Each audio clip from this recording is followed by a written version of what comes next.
Hello everyone. Today we are going to discuss about second chapter, a short story, a respectable woman. आज चाहिँ हामी यसको summary र एक्जाममा आउन सक्ने क्वेशनहरूलाई यसैमा समेटेर त्यसको एन्सर पनि हेर्नेछौँ। ल, अ रेस्पेक्टेबल वुमन चाहिँ एउटा सानो कथा हो, केट चोपिनद्वारा लिखित। यो कथामा चाहिँ के हुन्छ भने यो कथा चाहिँ के को बारेमा हो भने मिसेस बरोडा भन्ने एउटा क्यारेक्टर छ हैन। ऊ चाहिँ एउटा ग्यास्टन भन्ने मान्छेको पत्नी हुन्छ, तर पछि गएर चाहिँ ऊ चाहिँ आफ्नो पतिको साथी गभर्नरसँग एट्र्याक्टेड हुन्छ। त्यही कुरा चाहिँ यस कथामा देखाउन खोजिएको छ। ल, यसलाई अब इन्ट्रोडक्सन पार्टमा लेखौँ। A Respectable Woman is a short story written by Kate Chopin. Kate Chopin द्वारा लेखिएको हो। This story is about Mrs. Baroda, who is wife of Gaston, but later she attracted with his husband's friend Governor.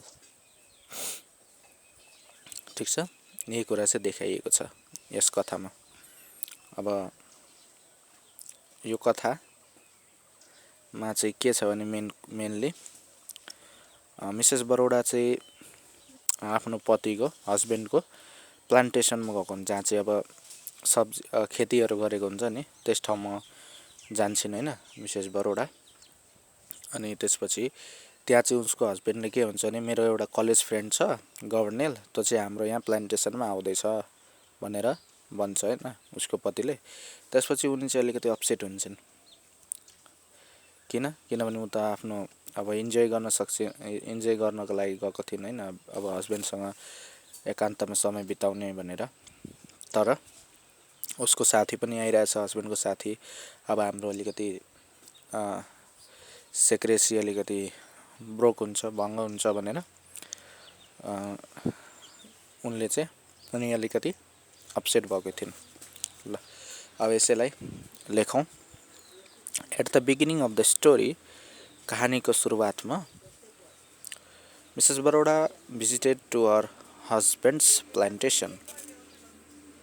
ठिक छ, उनी चाहिँ आफ्नो पतिको प्लान्टेसनमा जान्छन्। अनि त्यसपछि जुन तपाईहरुलाई अहिले भने त्यस्तो हुन्छ। अनि she heard about her husbands friend that he is very clever. उसले चाहिँ के हुन्छ भने उनले चाहिँ सुनेकै हुन्छन्, अब गभर्नर यस्तो छ उस्तो छ हैन, यति राम्रो छ, अनि स्लिम छ, अग्लो छ, यताउति। उनले चाहिँ आफ्नो दिमागमा इमेज क्रिएट गरिसकेको हुन्छन् के, भेटेको त छैन, त्यही पनि यस्तो होला उस्तो होला भनेर अलिकति इमेज आफ्नो दिमागमा पारिसकेको थिइन्। ठिक छ, तर जब उनले चाहिँ साच्चैमा भेटिन् गभर्नरलाई, ऊ चाहिँ सोचे भन्दा धेरै फरक त, टोटल्ली डिफ्रेन्ट हो के। ठिक छ, अनि सेकेन्ड प्याराग्राफमा हामी त्यही लेखिरहेछौँ यो हैन, जुन म तपाईहरुलाई भनिरहेछु नेपालीमा। अनि उनले चाहिँ के अनि at the beginning of the story Mrs Baroda visited to her husband plantation, then her husband told her that his college friend Governor is visiting to our plantation भन्छ क्या उसको हस्बेन्डले। ठिक छ, यसरी चाहिँ अनि उनले चाहिँ के सोच्छिन् भने अब गभर्नर चाहिँ अलिकति सहरमा बस्ने मान्छे हैन, अलिकति स्लिम होला, टल होला, अनि आई ग्लासेस जतिखेर लगाइरक्छ होला, चस्मा, अनि आफ्नो हातहरु चाहिँ जतिखेर पकेटमै हालिरक्छ होला भन्ने उनले त्यस्तो इमेजिनेसन गरेको थिइन् गभर्नरको बारेमा। तर त्यस्तो थिएन। ऊ चाहिँ कस्तो थियो, अलिकति पोलाइट थियो हैन, धेरै अग्लो पनि थिएन, धेरै पातलो पनि थिएन, जतिखेर चस्मा लगाइराख्ने पनि थिएन, जतिखेर गोजीमा हात हालिराख्ने पनि थिएन। भनेपछि टोटल्ली डिफ्रेन्ट हो उनले सोचे भन्दा। ठिक छ, अनि then she became upset. At the beginning of the story, Mrs. Baroda visited to her husband plantation. Then her husband told her that his college friend governor is visiting to our plantation. Then she became upset. यसरी पनि question सोध्न सक्छ, why she became upset हैन, यस्तो पनि question आउन सक्छ एक्जाममा। त्यसैले त्यसलाई पनि समेटेर म यहाँ लेखिरहेको छु। अनि उन चाहिँ के गर्न चाहन्थिन् भने इन्जोय गर्न चाहन्थिन् आफ्नो हस्बेन्डसँग, तर गभर्नर आएपछि यो हुन सक्दैन भन्ने उनलाई अलिकति चिन्ता थियो। अनि त्यसपछि के हुन्छ भने she heard about her husband friend that he is very clever हैन, धेरै बाटो छ भन्ने उनले चाहिँ सुनेको थिइन्। अनि Mrs. Baroda didn't meet with governor yet, but she imagined the governor as tall, slim with eyeglasses and hands on his pockets. But when governor arrived there, she found totally different. ठिक छ, उनले चाहिँ के सोचेको थिइन् भने ऊ चाहिँ धेरै क्लेभर छ, धेरै बाठो छ सुनेको थिइन् हैन। अनि अहिलेसम्म त भेटेको छैन, त्यही पनि उनले चाहिँ यस्तो इमेजिनेसन क्रिएट गरेको छिन्। जस्तो अब हामी पनि अब कुनै ठाउँ गएका छैनौँ हैन, अब जानेवाला छौँ, भेट्ने हैन, कोहीसँग भेट्नेवाला छौँ भने हामीले इमेजिनेसन गरिहाल्छौँ कि ह्युमन नेचर हो हैन, यस्तो होला उस्तो होला भनेर हामी इमेजिनेसन गरिहाल्छौँ। ठिक छ, जस्तो तपाईँ कोरिया जानुभएको छैन एकछिनको लागि, अनि तपाईँको दिमागमा के हुन्छ, कोरिया त एकदम ठुलो सहर हैन, ठुल्ठुलो गाडी, ठुल्ठुलो घरहरू त्यस्तो भएको ठाउँ हो भन्ने तपाईँको दिमागमा बसेको हुन्छ। तर त्यहाँ गएर हेर्दाखेरि रियालिटी अलिकति डिफ्रेन्ट हुन सक्छ हैन। त्यस्तै भएको छ क्या यहाँनिर मिसेस बरोडालाई, गभर्नरले यस्तो होला उस्तो होला भनेर उसले इमेजिनेसन गरेको छ हो, तर उसले चाहिँ टोटली डिफ्रेन्ट पाउँछ क्या। उसले चाहिँ यो अलि टल होला, स्लिम होला हैन, यस्तो होला, अनि जतिखेर चस्मा लगाइराख्ने होला भन्ने सोचेकी हुन्छन्, तर रियालिटी चाहिँ फरक भइदिन्छ। ठिक छ, अनि त्यसपछि के हुन्छ भने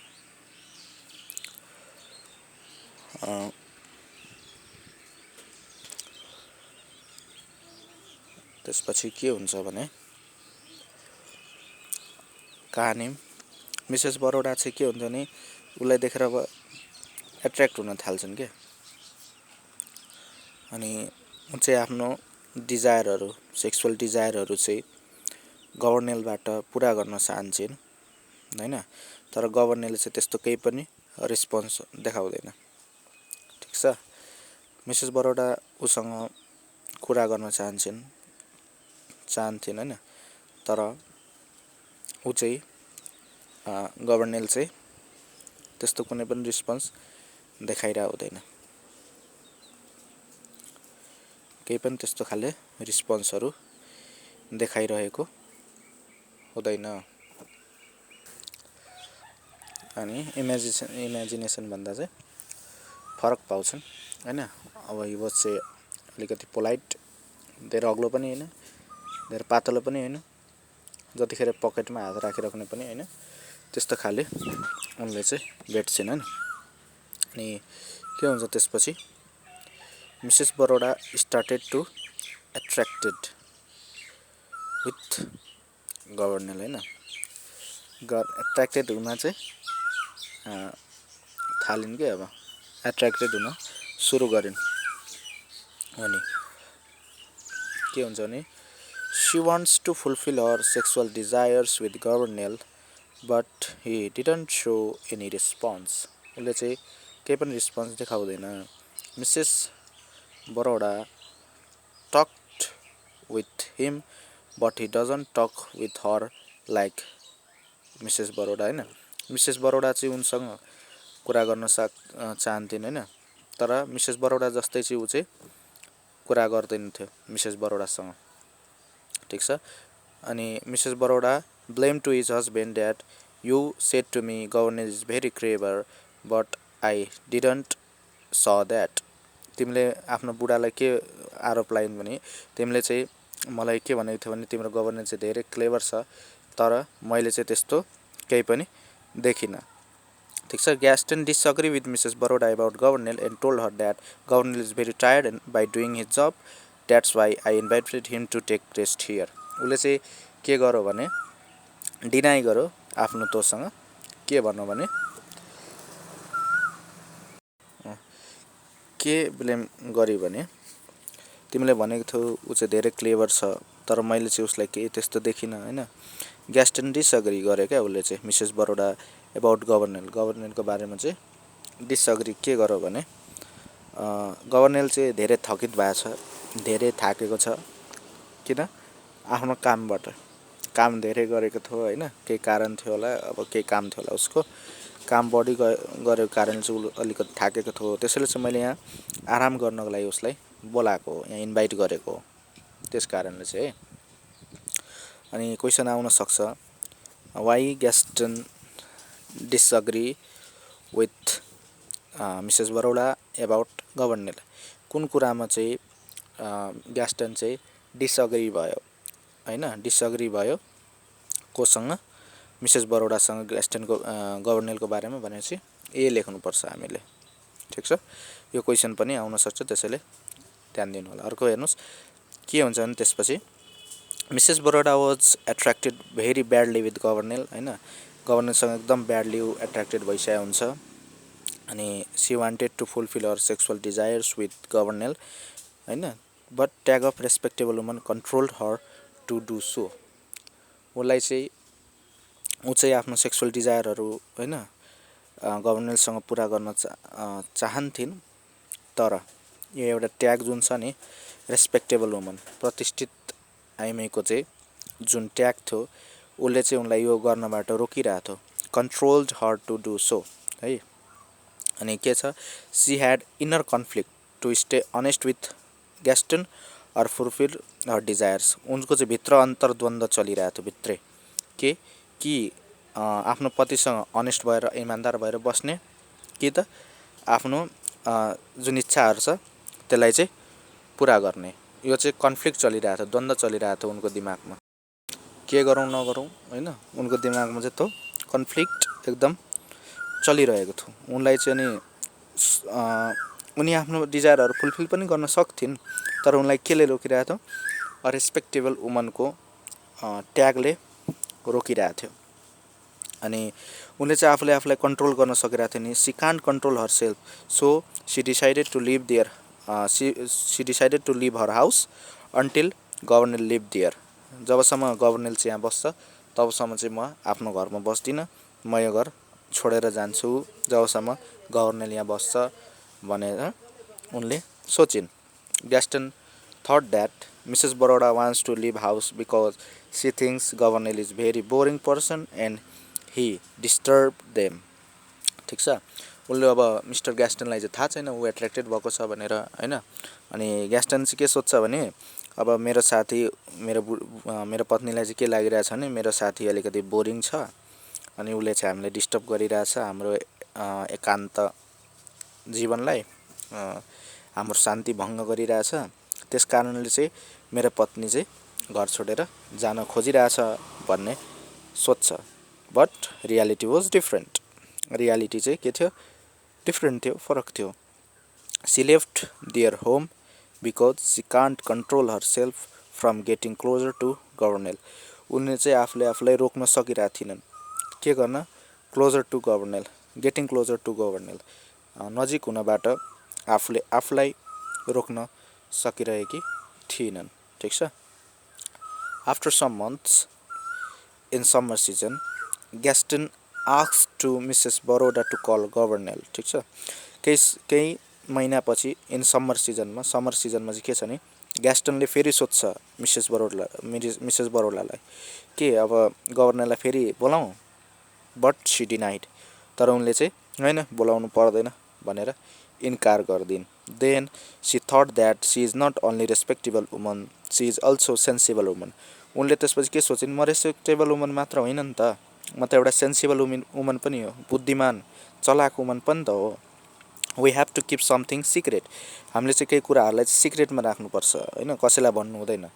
that's why she didn't tell to her husband about the attraction with Gouvernail. गभर्नेलसँगको एट्र्याक्सनलाई चाहिँ उनले भनिनन्, बताइनन् आफ्नो पतिलाई. Now her mind is changed. She told her husband to call Gouvernail. अब हेर्नुहोस्, यहाँ चाहिँ कहानीमा ट्विस्ट छ है. अब उनको दिमाग चेन्ज भयो. She told her husband to call गभर्नेल.